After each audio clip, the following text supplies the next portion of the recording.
Cyber ગઠિયાઓ હવે mule એકાઉન્ટનો સહારો લઈ નિર્દોષ લોકોના બેંક ખાતા ભાડે રાખી ઠગાઈ કરી રહ્યા છે. મહીસાગરના વીરપુર પોલીસ સ્ટેશનમાં નોંધાયેલા આ કેસમાં આવી જ ચોંકાવનારી વિગત સામે આવી છે. 22 ડિસેમ્બર 2024થી ડિસેમ્બર 2025 દરમિયાન યુપી, મધ્યપ્રદેશ અને અરુણાચલ પ્રદેશમાંથી સાયબર છેતરપિંડી કરી 14 લાખથી વધુની રકમ પોતાના ખાતામાં ટ્રાન્સફર કરાવતા હતા.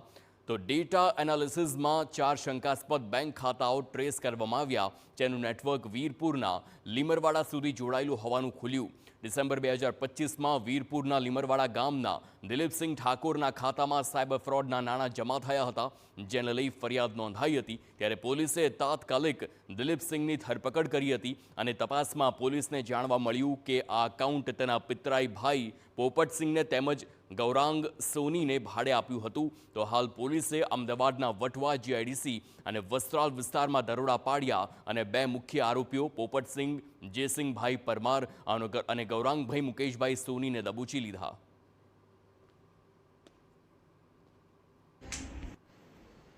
ગઈકાલે એસઓજીને એક ચોક્કસ બાતમી મળી હતી. આ બાતમીના આધારે અમદાવાદ ખાતેથી આ બંને આરોપીઓની ધરપકડ કરી લેવામાં આવી છે. આ બંને આરોપી છે એ ગુનાહિત ઇતિહાસ ધરાવે છે. ગૌરાંગ સોની છે એના વિરુદ્ધ અમદાવાદમાં ગોમતીપુર પોલીસ સ્ટેશન ખાતે ફરિયાદ નોંધાઈ છે. એના સિવાય પોપટસિંહ છે એના સામે દાહોદમાં બી ડિવિઝન પોલીસ સ્ટેશન ખાતે પણ ફરિયાદ નોંધાઈ છે.